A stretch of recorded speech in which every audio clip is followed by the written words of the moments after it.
Hey, groovy gardeners. All right, let's take a walk around my garden because I haven't done that much this summer. And I want to show you what I did and what's been changing and some stuff that worked and some stuff that didn't work and some really pretty things too. All right, so let's start by taking a little look at where we are in terms of relative placement. So there is my wagon. There is our watering hose. If you look over there, there's Farm Center and Upstreet Brewery. And this is where all the transport trucks come in and out. And so this is where my garden lives. So this is the Legacy Garden. And this is where my plots are. So we'll see how well this shows up today. We don't have a ton of sunshine. That's my neighbor Barb's plot. So let's take a look over here and see who's going on. All right, so this front section here, this is my orchard. Yay! Red currants, black currants, Haskeps, and blueberries that I've started from cutting. They are rooting in here and growing leaves and being wonderful. This is my thinned out Swiss chard section. I'm going to be filling it in with some different types of Swiss chard and kale to keep it going over the winter. Over here, we've got these amazing eggplants that I didn't think were going to grow, and I stuck them on the edge, and they've been awesome. Yeah, look at the size of these. These are marigolds that are giant, and they definitely come as advertised. These are my seeds.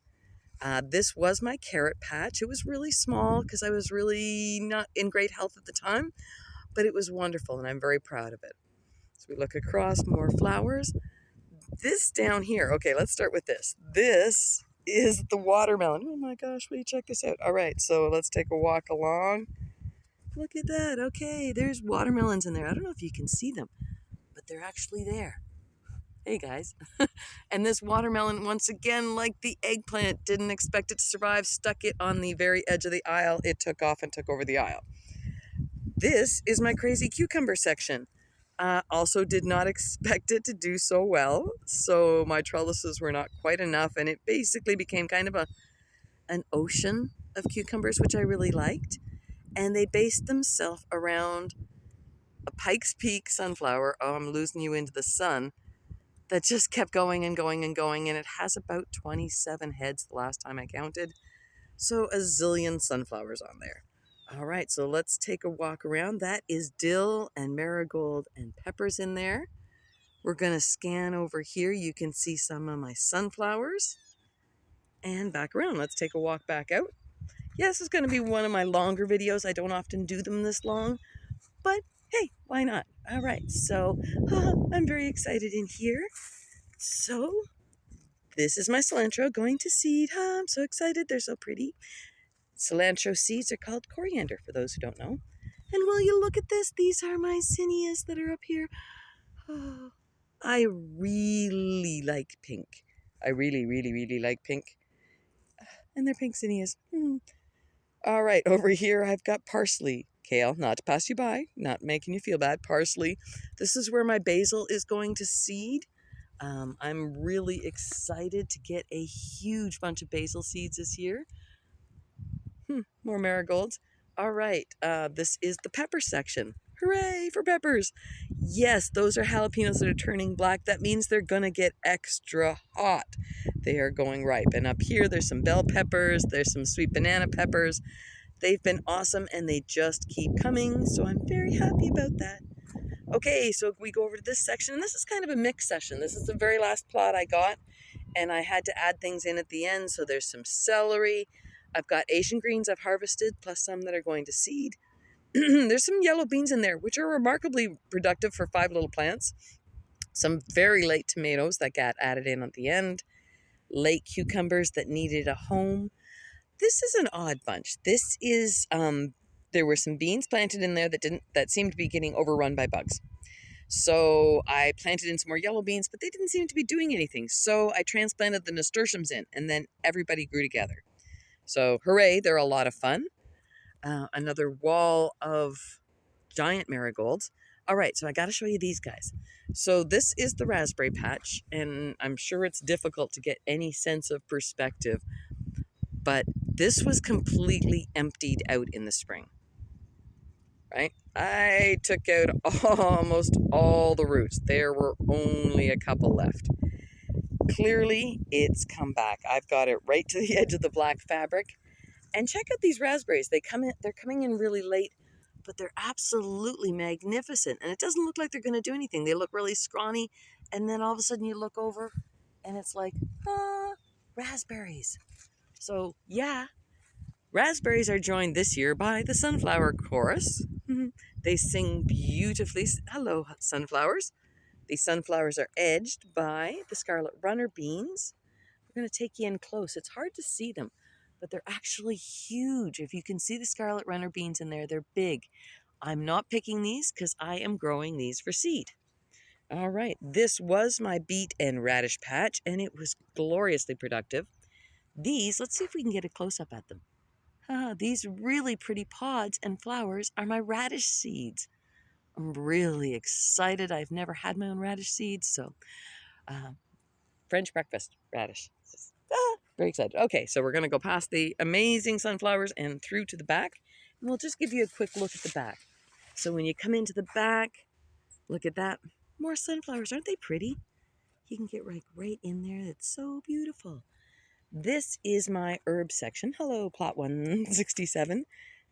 I've got sage. I've got lavender. I've got chives. I've got oregano that's gone absolutely bonkers. I've got some cilantro going to seed, aka coriander. And then let's swing around. I've got some lettuce that I'm going to seed. I'm actually going to go and shake that onto another section, let it grow. There is thyme and some more chives and some late radishes coming in.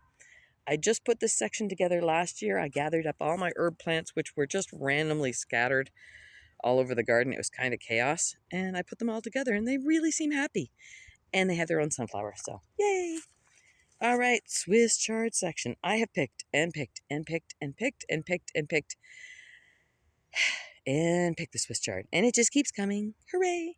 Which is awesome because it's really pretty colors and I just like it. You know, there's all kinds of groovy Asian greens and wonderful things out there, but honestly, Swiss chard is so underrated. It comes in spectacular colors. I don't know if you can make out those yellows. It is cold hardy. It is bug resistant. It is drought tolerant. It tastes really good. And yeah, I like it. So anyways, over here, ta-da! These are beans that are all going to seed. So I picked them earlier in the season. On the left-hand side, there's 2 rows of Italian flat beans. Love them. They're very soft and tender. And on the right, there's 2 rows of flame bows. Let me see if I can show you what the flame bows look like when they're going to seed, and you'll understand where their name comes from. All right, let's see if we can get in here. Just starting to see the color. They're not quite as advanced as my other patch of flame bows, which are at this point of the game brilliant red. See, you can start to see them coming on down there. As they get closer to going to being seed or drying beans, the brighter red they get. Look at these pretty babies in the background. I know. So much fun. Look at this. Okay, so sweet potato. Very pretty. And nasturtiums. Hello, nasturtiums. Never had success with sweet potatoes before, so because I've always, once again, I bought slips from other people and I didn't know if they were timed right. This is actually, I don't know if you can see it, it goes way back into there, it goes way into the beans, and it's come out here. This was 2 tiny sweet potato slips. I have no idea what will be underneath, but I'm very excited to find out. So, rest of the garden, the beans that are drying and growing back there are the snow peas that are drying, so they'll be for snow pea shoots this winter. The late tomatoes are back there. There's some big beets and San Marzano Romas. Maybe I'll sneak back quickly. There's one little section back here that, once again, I didn't think would grow, and holy cow, it is. All right, so say hello to my cantaloupes. There's actually a couple of them in here. And where is he? Hello, buddy. I feel like I'm stalking them. Dun, dun, dun, dun, dun, dun, dun. Look at that. Okay, let's swing around so you can see them. That is a yellow watermelon. That's another cantaloupe. And then there's another cantaloupe in there. Oh, and there's another striped watermelon. So yeah, I know I'm waxing poetic over watermelons. There he is. Hi, buddy. Super camouflage. All right, so yeah, check it out. Oh, now we can see the sunflower course. We got the sun at our back. This is the garden. There's actually one more plot over there, just a little over that side. It's got the crazy tomato section, more flambeau beans that are drying, and the last of my corn and scarlet runner beans that are going bonkers for seed. So there we go. That's a pretty long video. I am recording what I did, and I'm pretty happy with it. Not perfect, lots of mistakes, but I'm learning, and so much good food. So now I will take my wagon full of food, and I will hike back home. So over there, I'll go actually over to Sobeys, and then I'm going to walk a few blocks home. So hope everybody's okay out there. Now you get a sense of where me and my garden are. Take care, everybody. Hope you are growing your joy regardless of what else you're doing. That is absolutely something we have control over. We take control where we can. All right. Sorry about the joggies. Talk to you later, humans. Love ya.